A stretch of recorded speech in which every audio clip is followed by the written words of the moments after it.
So, you wanna make a difference. I was at a campaign school recently and had the privilege of being one of 2 speakers that was running this campaign school in Oakland County, and a great group of 15 people that were there, and we covered a number of things, everything from campaign, strategy and mailings and strategic plan and you name it, but we also touched on communications and grassroots. And a gal came up to me during the break and she's like, there was almost a desperation in her. And she was just like, I just need somebody to tell me what agenda items I'm talking about going door to door. And I think sometimes those of us that have been in the arena for a while, we forget to remember the the beginners who a lot of this is just so foreign to them. So when we say, "Oh, get involved, rally your neighborhood." And she's like, "I can go door to door, but what am I talking about? Like, what are the things I need to talk about?" And so basically what I then told the class was what I'm going to tell you. So I think we have to go back to keeping it simple. And I think that I'll make this caveat.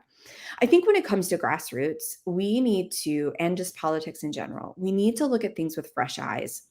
When you have leaders that say, oh, this is how it's done, because that's how it's been done for 30 years, don't disregard their wisdom, but be cognizant and mindful that there may be a different approach that would work. So I like, and I feel in this day and age we're in as a nation, we have to go back to the very beginning. So before you even figure out what do I go door to door talking about, start here. First of all, we have to decide how is the government inside of me? When people say, oh, the smallest unit of government is my township, it's not. It's what's going on the inside of you. Because think about it, whoever is Lord of your life is the governing authority and is the one by which you choose to live. So if fear is your God, you're going to make every decision in the world based on fear. If Jesus Christ is your Lord, you are going to compass things according to him. You are going to work through the emotions and then attempt to deliver the message in a way that is winsome and that represents him well versus what represents maybe the emotion going on in your heart, right?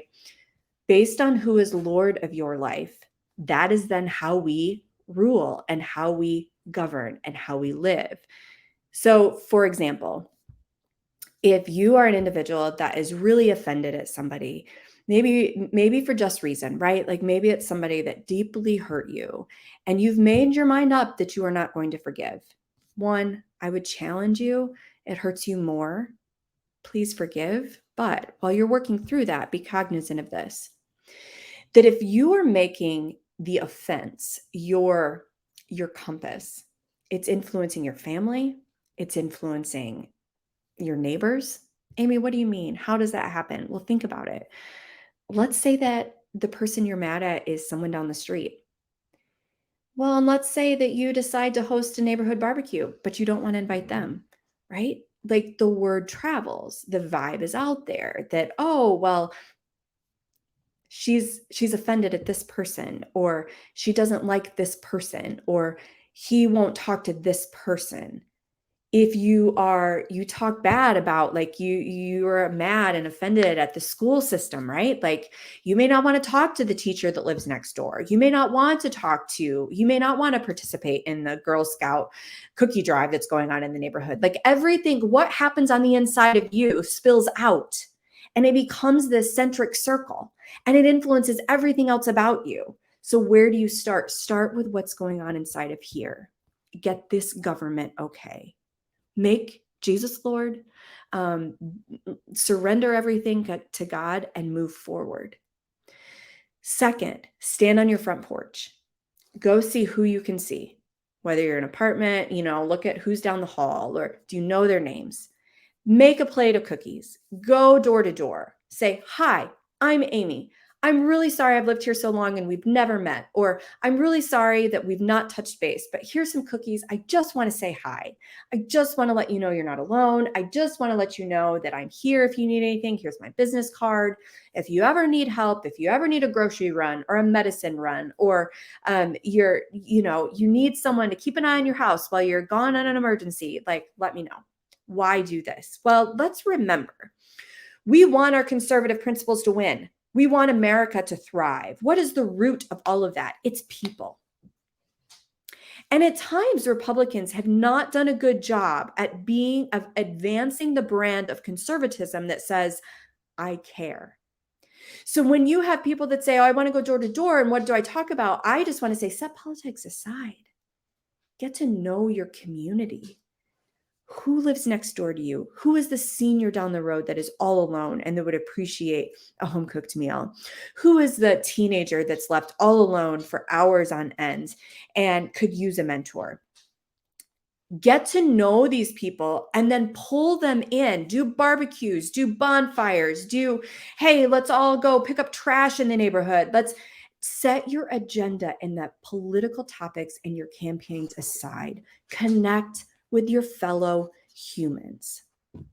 They matter. People matter. And people are hurting in today's culture. They feel alone. They feel broken. They feel isolated. They don't know where they're getting their next job. They don't know how they're going to make ends meet. They don't know who's going to help them with X, Y, and Z. So there is value in you as a conservative that cares, getting to know these people and starting to open the door for friendships and partnerships. Now, what happens down the road organically, naturally, is that you now have more friends. And they're going to want to donate to that law enforcement fund you're building. And they're going to want to help contribute to the homeless shelter. And they're going to want to pitch in when you need a friend to go help you work the 4th of July parade, right? But we have to go back to starting with what matters: people and building relationships with humanity. So you want to know what to do? Make sure your internal government is okay. And then go stand on your front porch and say, do I know everybody?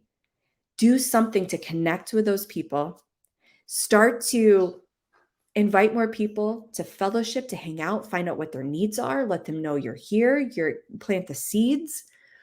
And then as conversations happen around the bonfire, people will say, well, does anybody have an idea on what else I could do for education besides public school? Or does anybody have a contact in the public school I could talk to about this? Or does anybody have a job for my teenage son, right? Those type of conversations happen. And we then become a more vibrant, congruent, energized community. Why? Because as conservatives, we love the whole person before we ever love the agenda and the political game. So let your neighbors get to know you first and your family, and then let that good effort and positive message and exciting energy spread. Before you know it, you will be making a difference in your community on policies that matter to you. Thanks for being here. Share this information and don't give up. The best days are yet ahead.